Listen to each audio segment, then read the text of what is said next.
and very exciting about this program is that we had an incredible response. We had over 400 responses to our initial survey, and all of those respondees through this program will be paired together. We will be pairing mentors as well as mentees. I am so excited that you have decided to join us this evening, and I will turn over the screen to Dr. Janice Law. So thank you so much. I'm very excited that you are all here. Welcome. We're just so delighted at this response. It's really amazing. So welcome everyone. We're just so excited that you're here. All right, let's just make sure that my screen is working properly. So can you see my screen, my slides? Yep. Okay, great. So mentoring relationships are obviously a key to developing productive careers in medicine, and not just in academic medicine, but in all professions and no matter what you choose. In one study, faculty members who identified a mentor felt more confident than their peers and were more likely to have a productive research career and reported a greater career satisfaction. And having the right chemistry, of course, is really important no matter what you choose in terms of a mentor in whatever area in your profession. And we found that in a study, the most important factor hindering career progress is the lack of a mentor. And some studies show that lack of a mentor also led to lower salaries. So let's go ahead and go with a definition of a mentor and a mentee. A mentor is a person who has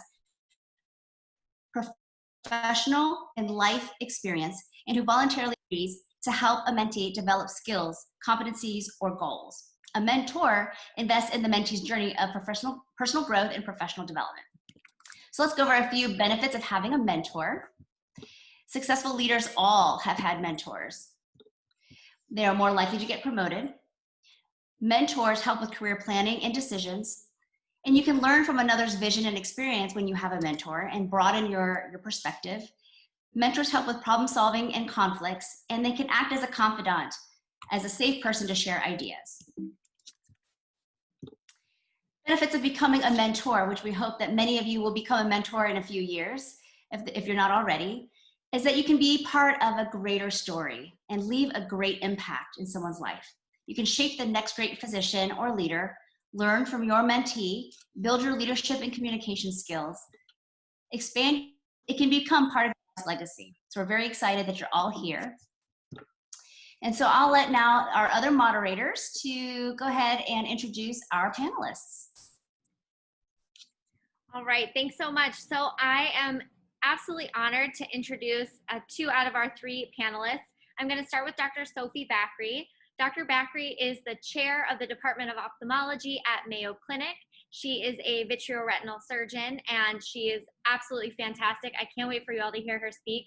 Dr. Bakri is actually from the UK. She did her medical school training in Nottingham, and then she came to the US for residency, fellowship at Cleveland Clinic, and now she's at Mayo Clinic. Our next speaker is Dr. Nathan Scott. Dr. Scott is a retina fellow. We have heavy retina representation here tonight.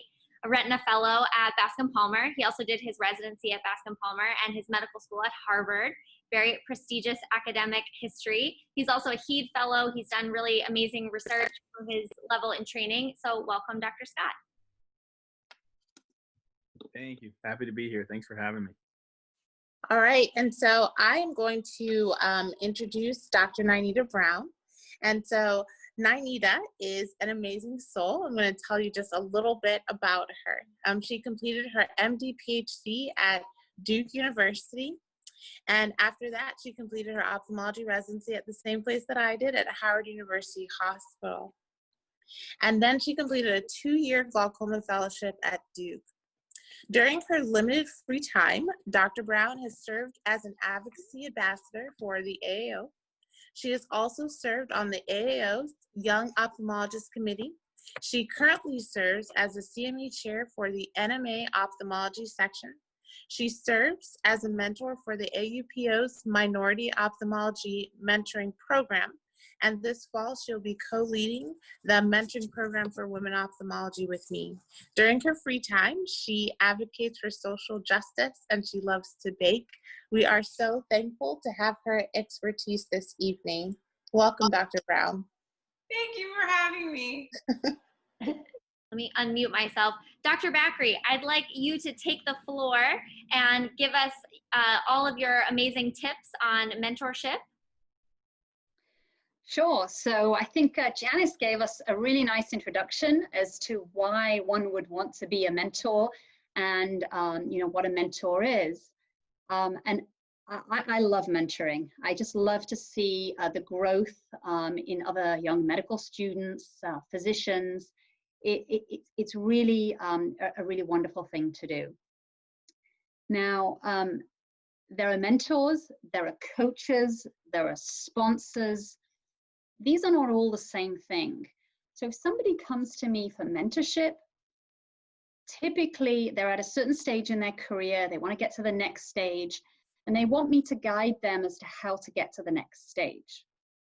Sponsorship is a little different. Sponsorship is when you believe in somebody, you know that they have certain skills, but you as a mentor have the connections, and you then kind of promote them within the societies that you belong to. You promote them with the institution that you're at as well. So that's a sponsor. And a coach is very different. When you coach someone, typically you want them to try to share what difficulties they've had, and they're usually difficulties with kind of certain personal things that if we crack those and we get them right, we can help move that person to the next level. And coaching is more about getting that person to come up with answers for those things. So the topic of this is mentorship. And you know, I mentor several residents and students. Sometimes they come to me for a specific thing. You know, I want to do research projects. And sometimes they come because they just want a roadmap and they want guidance. The key with the mentor-mentee relationship is that the mentee has to be open to feedback.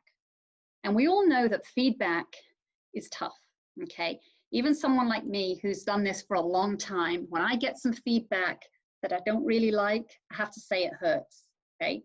But once I get over it and I reflect on what that person is trying to tell me, then I grow and I think and I reflect, and hopefully I become a better person. So if somebody gives you feedback, please don't view it as a negative, view it as a gift, okay? It's very hard for a mentor to give feedback because from the mentor side, I'm sometimes thinking, gosh, is this person going to be upset at me? What are they going to think? Oh, I bet that they feel really bad now, and I feel really bad. I told them this or that. It's so much easier for me to say, hey, great job. No, you're doing great. Doing everything you need to do. Everything's fantastic. Okay, so bear that in mind. Feedback is hard for the mentor to give. It's hard for the mentee to receive. But if you view it as a gift and you say thank you, you will grow as a person. Any questions about that, Andrea, Janice, Nathan? We have some really good questions from the chat, actually. Okay. I'm going to read one to you right now that's from Allison Newell. Thank you, Allison. She's wondering if we have any words of wisdom for the pre-med years. There's so much uncertainty. They feel like they're not part of the medical community yet, even though they're volunteering and doing lots of things. How do you cope with constant uncertainty? And have you struggled with getting accepted or taken a more non-traditional route? Okay. So the first thing that you have to remember is that everybody is in the same boat, okay? COVID-19 has hit not just the US, but it's hit the world. Okay? It's hit everybody. So everyone's in the same boat. And as a pre-medical student, what you need to do is excel in your studies. Okay, at the end of the day, you know, metrics count, grades count, but you also have to show passion and enthusiasm for the medical field. And there are plenty of opportunities to volunteer right now, you know, in your communities. Okay, it's a little bit more difficult in hospitals just because of the PPE issues, but there may be many opportunities. Certainly, you know, hopefully we'll have a vaccine for COVID. Hopefully it's all temporary, but as things start to become normal, you know, engage with researchers, engage with clinicians. If you don't have a big medical center nearby, there are many community physicians who would let you shadow them so that you can become part of the community. And of course, be educated. You know, when you go into medicine, medicine is a tough field. You need to know exactly what you're getting into. That's a fantastic answer.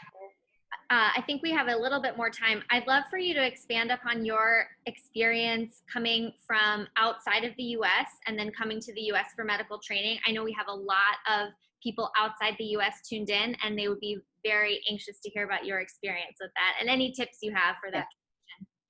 Yeah, so the first tip that I have is don't give up. Okay, it is very, very difficult. And I had made a decision that I wanted to come to the US because I loved the way that residency training took place and the opportunities for academia. It seemed like kind of a well-defined route. And I approached people for advice, and the only piece of advice that I got was, don't even bother. It is just too difficult. Okay, and that was it. All right. But for me, I just didn't really want to take that advice. And I'd already written my application. And 2 days later, I went and mailed it. And I thought, whatever happens, happens. Okay.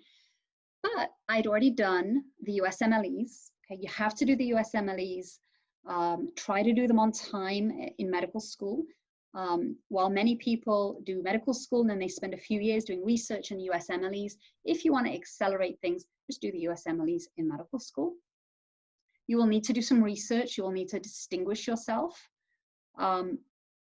I probably don't need to say this, but your English has to be excellent, okay? One way that we get approached as faculty is that we get emails from people all over the world. And some of them, the English is bad, the grammar, the punctuation, okay? Those are ones that we just can't even look at, sorry, okay? We also get emails that are generically just cut and pasted, okay? To people in internal medicine and surgery and ophthalmology, etc. And there's just nothing in there that you want to do ophthalmology, okay? So no generic emails, no grammatical errors, okay?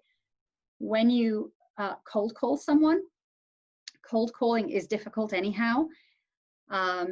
Put together a great email, why you're suited to that position, you know, what you've done in ophthalmology, and what you can contribute, okay?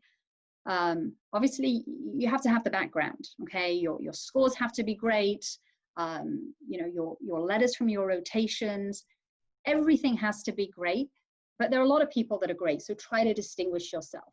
And then, of course, try to do an elective in the United States. Try to do a few of those if you can, and work hard and give a great impression.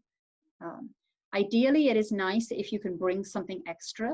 If you could spend a year or two in a lab where you can learn a skill that is in great demand. For example, it may be, you know, the latest in retinal pigment epithelial transplantation. Okay? You're one of just a handful of people in the world that knows how to do that.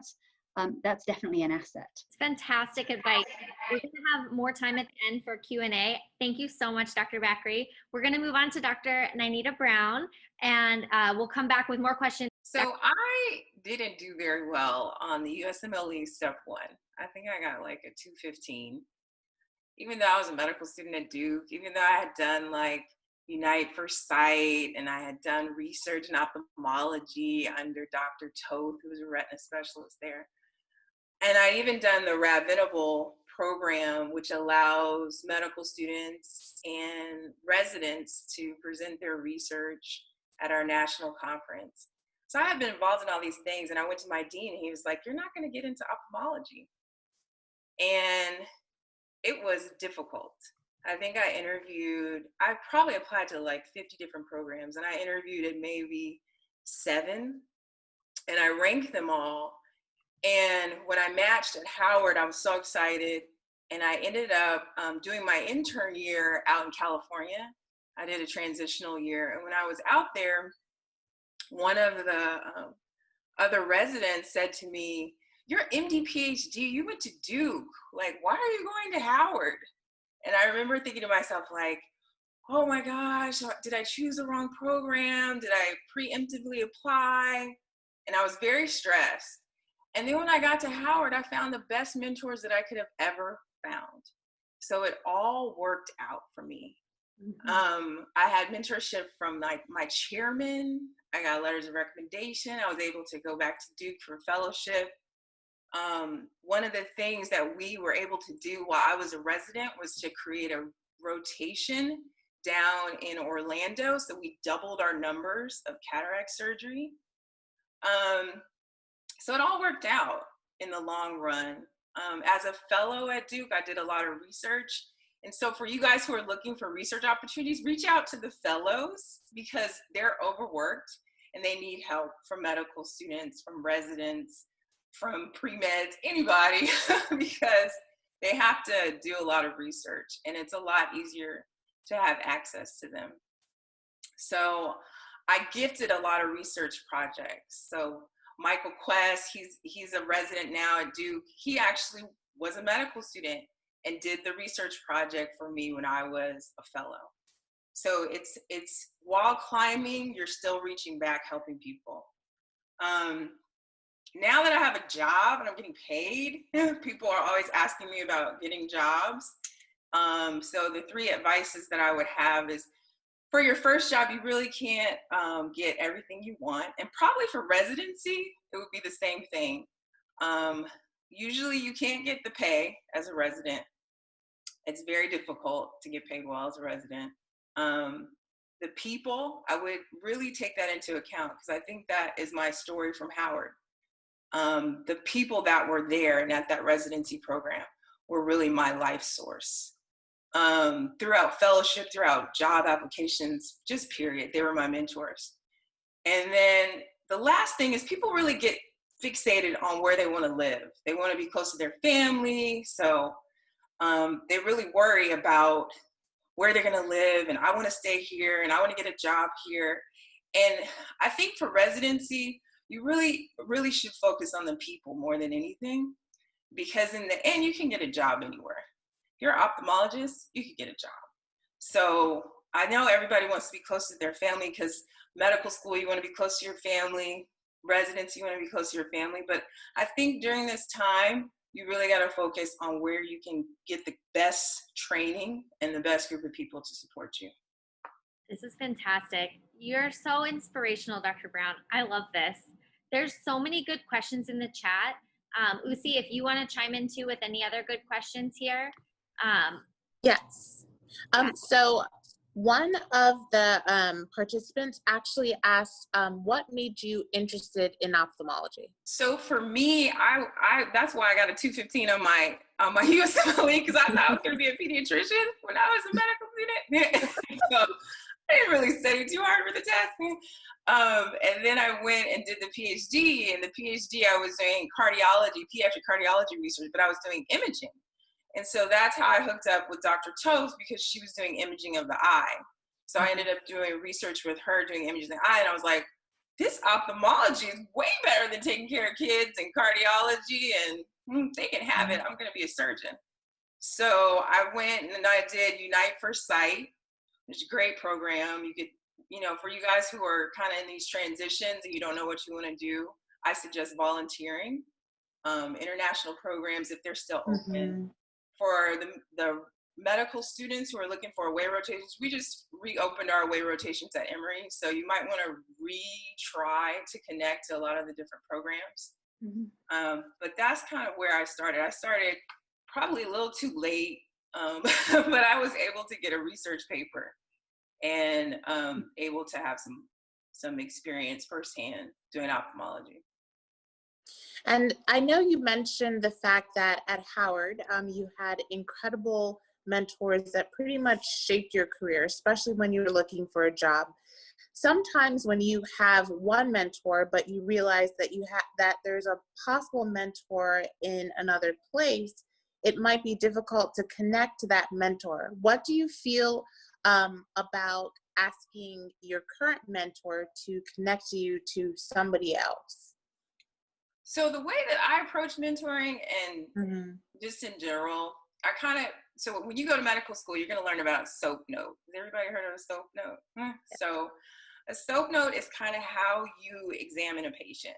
So when I go into any kind of relationship, that's kind of how I examine it. I'm like, what's the chief complaint? What's the history? why is this person struggling? What's going on? You know, I take kind of their subjective viewpoint of the world. Did they come up struggling, and so they just don't feel like this is an option? Are they an international student? And then the second part is the objective part, where you get the numbers, find out what their scores are, what, you know, if they have letters of recommendation, if they have research, if they've ever had any job experience. And then for the assessment and plan, the last part, the first thing I do, and you know, it's so important to check in on people's wellness. Because if they're not in a healthy state of mind, there's no advice you can give them.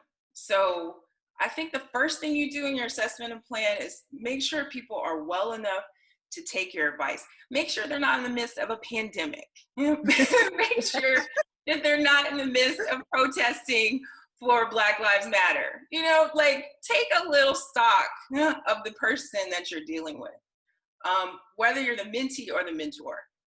The second thing that I do is I give direct advice. So I'm a very direct person. Clearly you're picking that up. So I'll say, you need to do some research. You need to go study for USMLE. Like, you need to get a better MCAT score. You need to volunteer. Whatever. I tell people directly what they need to do. But I'm not going to do that until I've done my subjective and objective. Like, I'm not just going to throw things out. And then the last thing, where you're talking about connections. Yes. You know, people, I think that's the reason they reach out to me a lot of times, is because I'm in private practice. I'm not in academia. But I know a lot of people, and I connect people. And I'm very direct about why I'm reaching out to people. And you're not gonna match with everybody, because some people, you know, they're just gonna be jerks, or they're just not gonna like you, or they're not gonna have time for you, or whatever. So I think that's why you have to have a lot of different people. You almost have like a board of directors for your life. You got different people for different things. I totally agree. There was a question actually that came up talking about different mentors, whether you would get advice from a mentor on things like, you know, work-life balance and being, you know, a woman in medicine. The question came up, do you think there is a line that should not be crossed, like professionalism? I would start by saying, you know, you need mentors for everything. Now, there are certain people you would never ask them that kind of question because they just won't get it. But, you know, if you're a woman and you meet another woman who you aspire to be like her, ask her how she did it. Ask her about the challenges. Ask her what she recommends.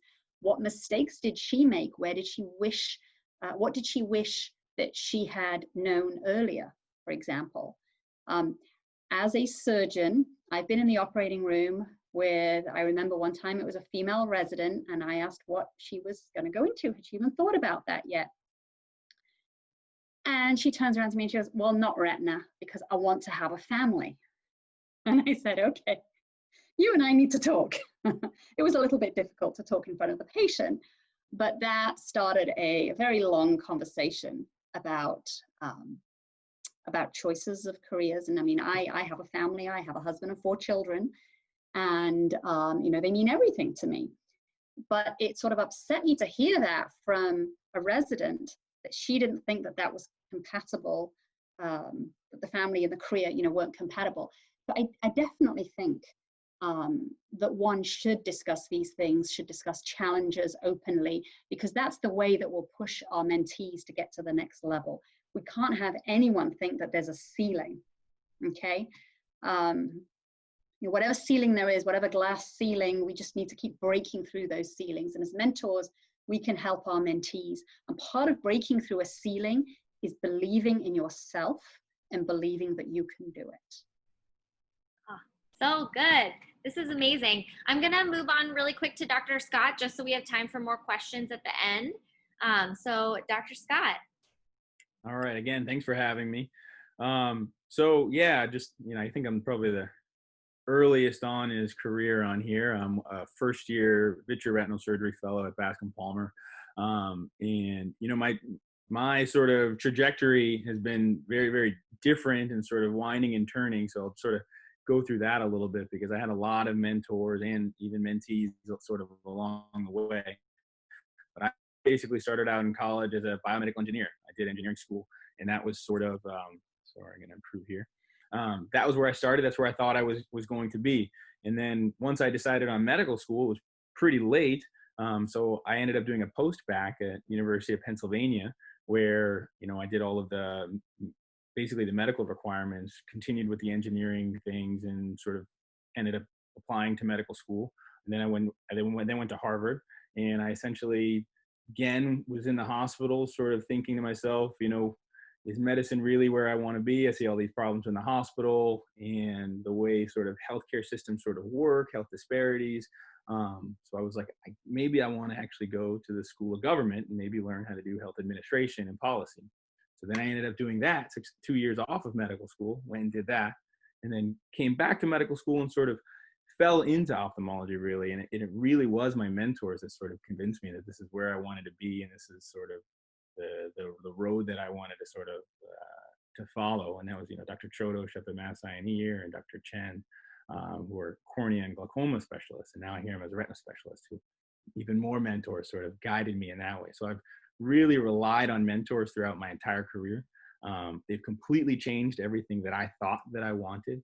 And that's probably the first thing I would say about being a good mentee. It's, having an open mind, recognizing that you don't have all of the answers, that other people have sort of walked these paths before you. And it's always, especially early on, I call it being a little bit of a yes man. You just say yes, go ahead and try it. If you reach out to someone, they give you an idea, just say yes and put everything you have into it. Even if you don't like it early on, that's the only way to get ahead, just to finish it. So I would say number 2 advice is probably the follow through. One thing that I think has been extremely important, sort of for my trajectory and my ability to sort of keep moving is having follow through. You have to have actionable items when you leave your meetings with your mentors, and you have to, really have flawless execution in terms of, what you're going to do at the end of the day. If that ends up being a case report, or it ends up just being, a letter or a discussion or what have you, get back to your mentor quickly. And, you have to, a little bit of the game, but you have to try to impress them a little bit. And, because these are the people that are going to be speaking for you later. When you have your applications, when you have to ask for letters and things like that, you want to be impressive. They want to say, this person, they responded to me. And maybe this isn't good advice. You guys can tell me. Respond at 3 a.m. If they give you a paper or ask you a question, respond immediately within seconds. I think those types of things, they stick with people, and they make them advocate for you more than you might think. I had some other cheat codes here written down. Probably the top one I had for everybody is be a mentor. Nothing can teach you how to be a good mentee more than having a mentee and sort of learning about what you like with them, how you want them to respond to you, how you're able to respond to them. It's all sort of this give and take, sort of learning on both sides of things. But there's nothing more helpful about learning how to be a mentee than to be a mentor yourself. I would sort of give that advice. Cheat code number 2, it actually kind of goes along with a lot of what everybody's been sort of saying here. And it's, some people, it sounds like we've called it coaching, having mentors and sponsors, and, there's different names for it. I just sort of call it setting expectations, expectations for what you want out of the relationship with your mentor or mentee. Sometimes that takes time. It's not sort of the first time meeting them, but you have to know if it's going to be more of a personal relationship type question, if it's going to be something where your mentor is really going to be sort of advocating for your research and helping you with sort of good questions and how to move along with research. You have to know. It's probably important to set the expectation that you're maybe looking for a letter early on. And sort of, again, back to having actionable items about what that relationship really entails and what the expectations are as you move forward. I think those things are important. And lastly, I think we talked about this a little bit, just sort of how to get a mentor. Personally, through that entire, life cycle that I just told you with my academic career thus far, I just send emails. I send emails ad nauseum. I bother people. I ask questions. You always want to send an email, you know, that's well written, you know, kind of like what Dr. Bakri was getting at. You know, you have to be flawless with your emails. You can't have mistakes in there. You can't say the wrong name. You should always have something that you thought about in the email. You should always ask about, you know, their research, something that you might be interested. Ask if it's a good question. One trick that I tend to use is I don't include my CV on the first email. Mentors rarely, I say, get back to you on the first email, so you always want a second one. So I always write a second email maybe 4 to 5 days later to say, oh, and here we go, here's my CV. I didn't send this on the last one, just wanted to follow up with this. So that's sort of something I like to do. But those are sort of my cheat codes for you guys and a little bit of my life story there. Happy to field some questions if they're out there. Oh, I love this. There are so many good questions. I feel like everybody that's been talking has been reiterating something that a mentor of mine told me several years ago. Dr. Tamara Fountain, she said this to everybody. This is like her phrase, but it's really has stayed with me: to show up, speak up, and follow up. And I think the first part, just showing up, just being there and being excited and willing and eager and saying yes, exactly what you said, Dr. Scott, and then speaking up, volunteering for things, maybe going a little out of your comfort zone and asking for opportunities, or speaking up to mentor someone, speaking up to take someone under your wing, and then following up, making sure that you touch base, that you're continuing to be present and be around. Those are really big tips that have stayed with me, and I feel like you all are saying that, so I wanted to say that. Okay, so let's go to, we have some really, really good questions. If any of my other panelists have ones that they've marked down, you can definitely chime in. I'm gonna ask Nathan, what do you think are some tips for people applying this year to residency, since it's not that far out from you, who don't have a home program, and with COVID, what would you suggest they can do to stand out or to strengthen their applications? You know, I think, you know, there's a lot of things you can do. It's tough. It's hard. It's gonna certainly take a lot of that sort of following up and sort of maybe badgering people a little bit. But I think people like that. You know, when I get emails from people, and whenever I've sort of done this to other people, they're like, "Oh, thanks for following up." Everyone's very thankful. They're willing to help. But my advice there would likely be to just send emails. Try to do projects. Everyone is looking for, you know, like Dr. Brown was saying, everyone's looking to, you know, offload some of their projects and sort of even just hear new ideas. You guys will all have great ideas, things that even we haven't thought about, different perspectives for our research and the things that we sort of are trying to accomplish. So I think that the best thing you can probably do right now is use the time to figure out what you want to do. Maybe email some cornea specialists, some retina specialists, some glaucoma specialists, and just see what's available. And you're never gonna, you will not get 100% of the things you don't ask for. So you just have to ask, and you have to follow up.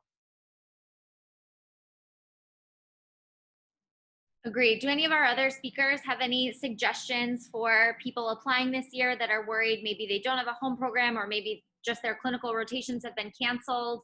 We're all kind of on the other side of it now, but what would you recommend to those applying this year?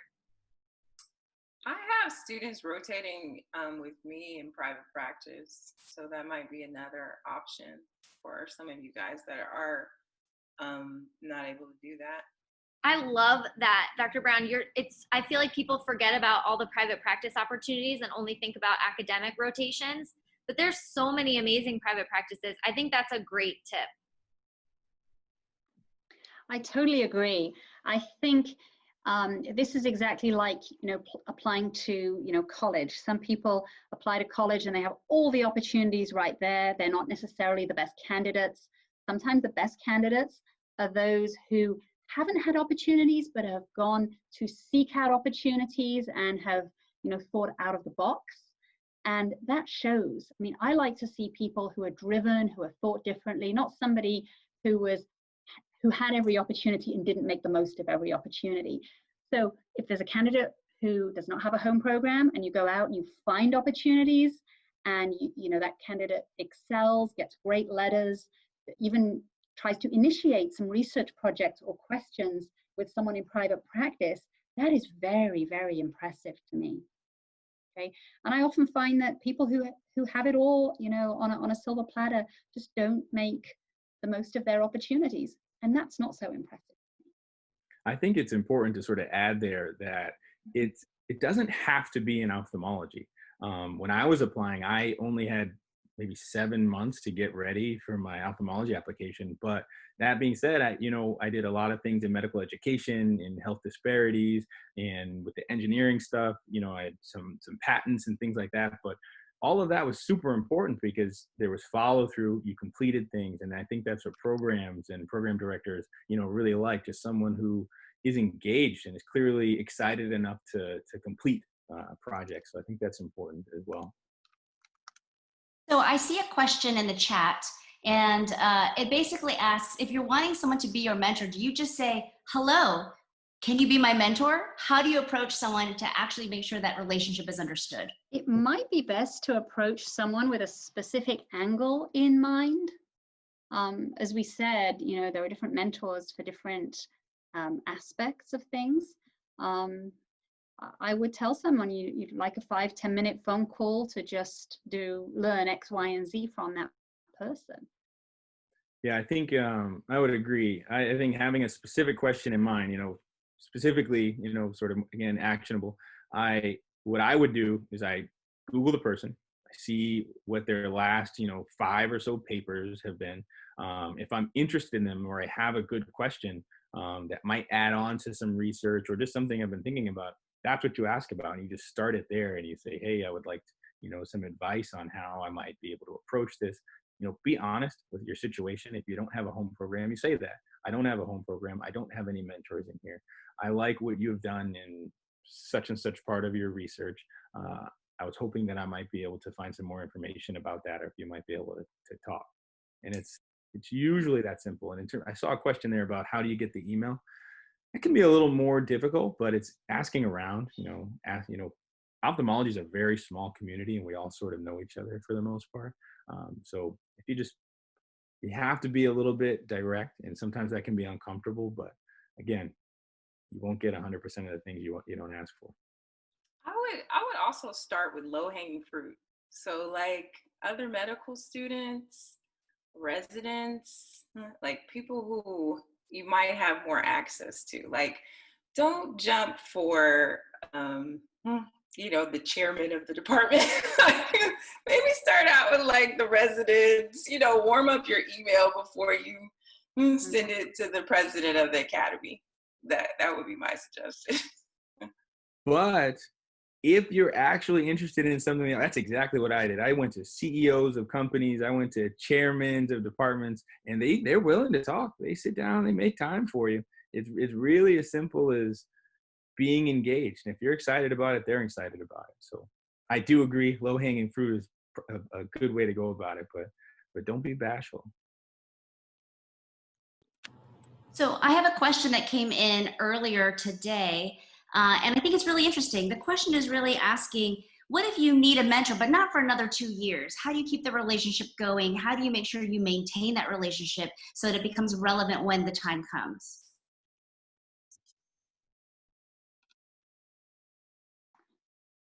That is a very, very interesting question. What it shows is that really that person knows that in 2 years they will have specific questions. But we all know that there's a lot of development. We can all develop a lot in 2 years. Why not have that mentor coach you, develop you, teach you new things, connect you? Why put it on pause? I agree, if it's a certain question you have, wait 2 years. But think what you can learn from that person in the meantime. We all can learn from each other. And I would like to, I just want to add one more thing here about mentoring. Andrea Tooley, do you know what reverse mentorship is? You are going to be reverse mentoring me when you start at Mayo Clinic in 2 weeks. Okay.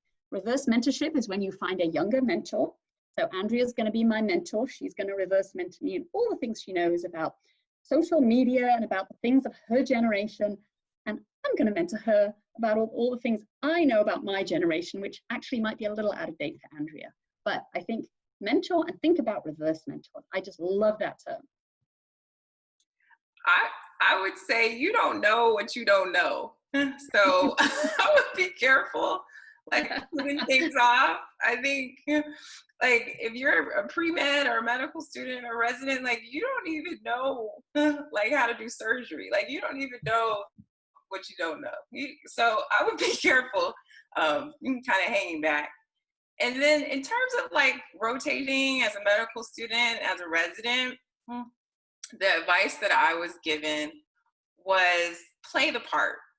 So if you're in your peds rotation, play the part of a pediatrician. Like really engage and play that role. I think what happens is you get your mindset on ophthalmology and then you don't really like learn all the other things. So you play the part, because it's kind of like if I was in medical school and I had an undergrad that approached me and said, I want to be a lawyer, I'd be like, I don't have anything for you. But if they approached me and said, I want to go to medical school, then I'd be like, hey, come to the OR with me. Like, hey, come do this. So it's a lot of gaming, I think, but it's honest gaming because you don't know what you don't know. Like you might happen upon something that's more awesome than you ever expected. There were some questions that kind of addressed like the length of the mentor-mentee relationship. One of the questions that we actually got before we started this program was, in your opinion, how long should the mentor-mentee relationship last? I only caught the end of that, but the mentor-mentee relationship, that's for, it should be for life. I think. Mm-hmm. I don't think there's a single mentor that I've had that I don't at least try to keep somewhat in contact with. Maybe just a heads up, quick email saying, hey, whenever, especially when you're moving on in your path, people love to hear about, where you've gone and what you've decided on. My mentors in ophthalmology were all devastated when I chose vitreoretinal surgery, but hear it. They love to hear that you're moving on. So I think it's a lifelong relationship, and it's important to try to keep them established. Okay. Another question that just came in is, how can we develop leadership skills during training? I think there's so many different programs. So there's programs for medical students through the AMA. There's programs for residents through the National Medical Association, Women in Ophthalmology. And then even at your local institution, you should be mentoring students. You should be mentoring medical students. You should be mentoring college students and bringing them into your world and teaching them what you know. I think there are actual books you can read on leadership and having that as a tool to kind of get to be a better leader. But I think we all start out not knowing how to do surgery, not knowing how to lead, not knowing how to, contract negotiate. So all of these skills, you need mentorship to get through them, or at least it makes it a lot easier. So another question that came up is about the mentor-mentee relationship. And so I know when I was a medical student, sometimes I would email my mentor. I'd have to email them multiple times. At what point in that relationship do you decide, hey, maybe this is not the mentor for me? And if you are already in the mentor-mentee relationship, what is a good sign, or how do you, break up this relationship if it's not working for you? So a mentor-mentee relationship, it's not a marriage, and it doesn't need to go through a divorce. You have several mentors. You will need them at different times for different things. There are going to be situations where maybe that mentor is in your field, you see them more often. Maybe they're not in your field, you don't see them as much, and you have to reach out to them. I see it as a fluid, dynamic thing with multiple mentors around that can be helpful to you for different things at different stages. I don't think there's any need for a breakup. Okay. I think I would corroborate that. I mean, again, with my path, I've had a million different mentors. One thing I've sort of learned in terms of the breakup, again, you don't never need to break up, but you have to follow through. If you told somebody that you were going to do a paper, you do that paper, and maybe your breakup is just not asking for another paper. But you always have to follow through. You don't burn bridges. But it is sort of a lifelong thing. You're going to see people time and time again. And I think it's important to just sort of navigate that carefully, not with in a negative way. Somebody asked the question, their current M4 applying in this cycle. Can we go over some tips to apply to a non-home region and how you go about finding research at a non-home institution? Very, very hard to do research with someone who, isn't actually present there. It is certainly possible. But I think with that, it becomes even more important to sort of set expectations and to, again, have those actionable items. If you're sort of communicating through email, you should have 1, 2, 3, we're going to have this done by this date, this done by another date, really follow through on those things. It's challenging when they're not there. But it just takes a little bit more effort in terms of communication, I think. And communication is just huge in those scenarios. There's a lot of resources through the MOM program on the Academy's website. They list all the different research opportunities that may be available for medical students that don't have home programs. And a lot of students end up doing international work. So they'll do like Unite for Sight or one of these other programs. Can you guys hear me? You hear me? Okay. Yeah. They do like some of these other programs where they may go abroad, because international ophthalmology, I didn't even realize how easy it is and how wonderful it is. I've done surgery in Ghana and Haiti and all over the world. And it's just, this field is so wonderful. It's so rich. There are a lot of health disparities. We have a lot of blindness and glaucoma. We have a lot of people that come in with cataract that, are walking around blind, and you can really help them see with your 5-minute surgery. So I just didn't even know how sweet it was until I had access to it as a medical student, and going into the OR with Dr. Toth. Dr. Brown, you mentioned the MOM program. Can you explain to our audience what the MOM program is, what it stands for? I think it's Minority Ophthalmology Mentoring. Yes.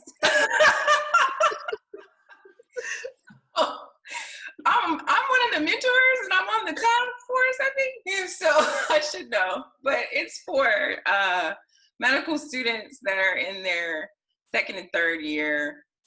We bring you guys out to our academy meeting, and we introduce you to ophthalmology. There's another program, Rab Venable, through the National Medical Association, and they're doing a lot with rising 4th-year medical students who are trying to apply to ophthalmology. They have this kind of panels that are going on all summer, talking to program directors who will give you awesome advice also.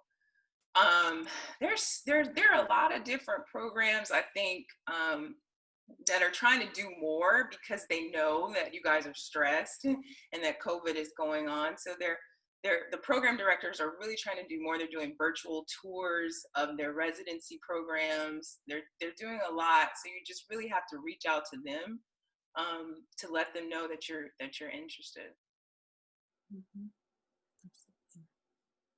So we actually had a question that was a little bit earlier on in the chat, and I thought it was very interesting.